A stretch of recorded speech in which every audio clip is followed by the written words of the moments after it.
left and right. This is my guess. They try to buy me. My it costs a lot of money. Comedian Tim Dillon alleged that Palantir, the data analysis firm with ties to Elon Musk and tech mogul Peter Thiel, is essentially trying to buy public figures to give them positive press, to make them pro-Palantir propagandists. In this video, we're back with Anna Kasparian of the Young Turks.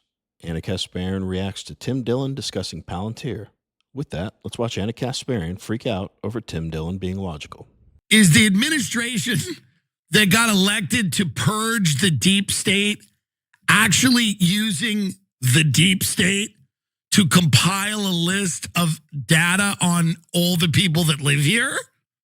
This shadowy company Palantir that works with the CIA and the military. If you don't have any reservations about Palantir taking everyone's information, I don't know. I don't know if I can trust you. I think they're buying people left and right. This is my guess. They try to buy me. My it costs a lot of money. Comedian Tim Dillon alleged that Palantir, the data analysis firm with ties to Elon Musk and tech mogul Peter Thiel, is essentially trying to buy public figures to give them positive press, to make them pro-Palantir propagandists. And you want to know something? I give Tim Dillon so much credit for disclosing that to the public. I also give him credit for calling it like he sees it. He's been pretty good on his commentary in regard to what's going down in Gaza. He's been critical of the Trump administration when they deserve it. I don't agree with him on everything, but his podcast is among my favorites these days. Anyway, before I give you more, Waz, just want to get some initial thoughts from you. Yeah, I mean, I think there are issues with the rise of new media, with even guys that you would consider conservative influencers. However, they are definitely more independent than, say, a Sean Hannity. Yep. Or Bill O'Reilly back in the days, or, anybody that you would get on Fox, or even like hate radio. Like those guys would never go against a Trump administration, a Republican administration as readily and as willingly as, these right-wing influencer comedian types are willing to do. Like these, say what you want, like when a big person comes on the platform and they kind of softball the questions. That being said, man, these people are more willing to say what they think than most other right-wing commentators. Yeah, I think your analysis is spot on, right? And look, I'll give you another example of, some areas in which some of these podcasters do fall short because they're not political analysts. So they're not necessarily equipped with the information to debate someone who's on their show spreading lies or trying to, like in the case of JD Vance, who was recently on Theo Von's podcast. Look, Theo Von isn't some like expert on what's happening in Gaza, but he's a human being who has seen the atrocities committed by the IDF.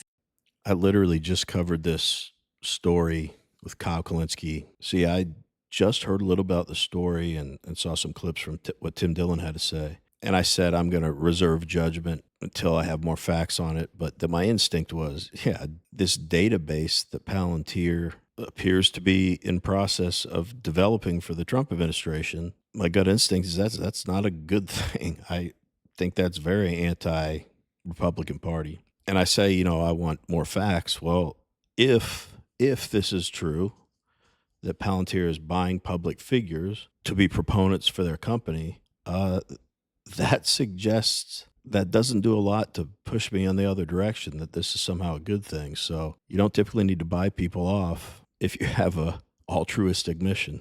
Just as far as what her co-host said about this is why people trust some of these comedians / political influencers online. Well, I guess they were talking more about comedians or independent podcasters. They're saying what we already know. We believe these people are being authentic. So if we disagree with them on something, okay, but we know that they're logical people and they're, for the most part, telling us the truth. At least, the Joe Rogans of the world. And yeah, Fox News, just like MSNBC, just like CNN, they all have an agenda. They have bias. But the fact that you're just now understanding this is crazy. It shows how blinded you are by your politics, that because these people are logical and come to logical conclusions, which are different from your emotional conclusions, you can understand why people would listen to them. But that's the reason we listen to them. Anyway, let's get back to it.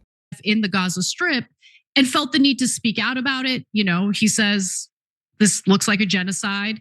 He had JD Vance on recently and brought up this issue, and JD Vance tried to placate him. I don't know if it worked, but I noticed that, you know, Theo Von didn't have the tools in his toolbox to like refute what JD Vance was saying. But nonetheless, his heart is in the right place. So I give him a lot of credit. And the fact that he's saying what he actually thinks without concern about placating or appeasing a political party or a political side, I think is more valuable than having like the Sean Hannitys who always run cover for, you know, Donald Trump or whatever the right wing is up to.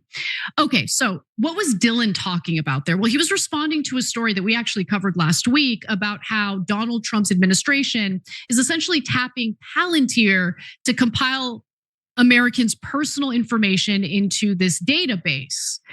And by the way, right now with the riots that are taking place in Los Angeles, it's totally playing into Donald Trump's hand, because that type of civil unrest is exactly what the Trump administration will point to as a justification for increased surveillance of American citizens.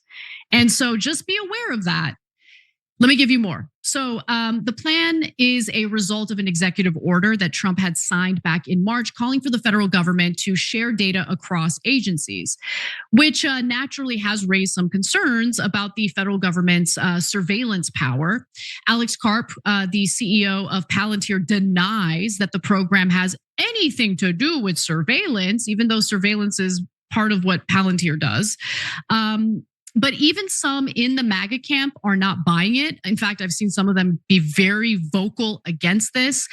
They're furious with Trump and the fact that he's carrying out this plan that seems to go against everything he claimed to be, you know, be for.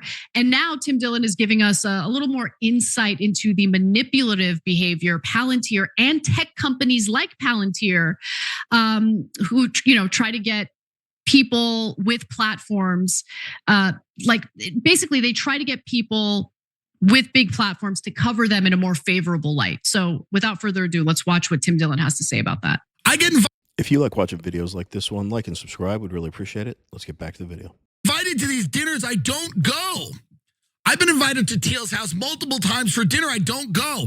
It's no shade at them or whatever, you know? The reason I don't go is I remember one dinner, they're like, we'd like to discuss the media. I go, what? No thanks. Here's what I'm doing every week. I'm discussing the media. Hey, good news, I have a show. You can listen to it. You can listen to it if you're curious about, but I've been to some of these places. I've sat in these houses in Austin with these tech people, and I know what they want. And I know what they want me to go out and cheerlead for and say, well, it's actually a great idea. And there's probably a lot of money in it. There's probably a lot of money. And I just can't do it. I love the fact that he disclosed this, and big shout out to Tim Dillon for. I've recently come more and more to respect Tim Dillon. I mean, I never didn't respect him, but I think he's really smart. I think he's able to, even though he's conservative, but also I believe that's just because he's logical. I think he's able to step back from issues and give it an honest appraisal with as little bias as possible. I would probably describe myself that way, but I'd be lying if I said I don't have bias. I do. I don't want to, but I think most of us have our biases. Tim does too. I just think he's able to turn it down to such a low level that he sees things that others don't. And what he just said there, I think is really good information for people to know. This idea that when you gain some notoriety or popularity at Tim's level, you know, people are going to try to get you on board with things. They're going to try to make you a proponent of whatever they're doing, financially incentivize you. Think how many people, if Tim's had this experience, how many people don't turn it down? People you think they really support something, but they've just been paid off. That's scary. So I admire him for all of his views. He's very conservative in his views. And again, I think it's just because he's a logical, smart guy. But I respect the fact that he's pointing out with this whole Palantir thing, some things that should be concerning to everyone, or everyone should be asking questions about. Anyway, let's wrap it up. Any, moneyed interest. In this case, it would be, seems like he's making clear that it's Palantir. But I just want to go to one more video before I go to you, Waz, because look, the good news is that Dillon agrees mainstream media is close to dead, but there is bad news. And that bad news is that you're about to see independent media get bought just based on his personal experience and what you're about to hear him say. This is the new way. It used to be the news media, but I've been doing interviews with the news media. It doesn't even work. Who the left in the news media? These people are broke. Anyone with a half a degree of talent is on YouTube. I mean, these people are beyond. No one's even buying them anymore.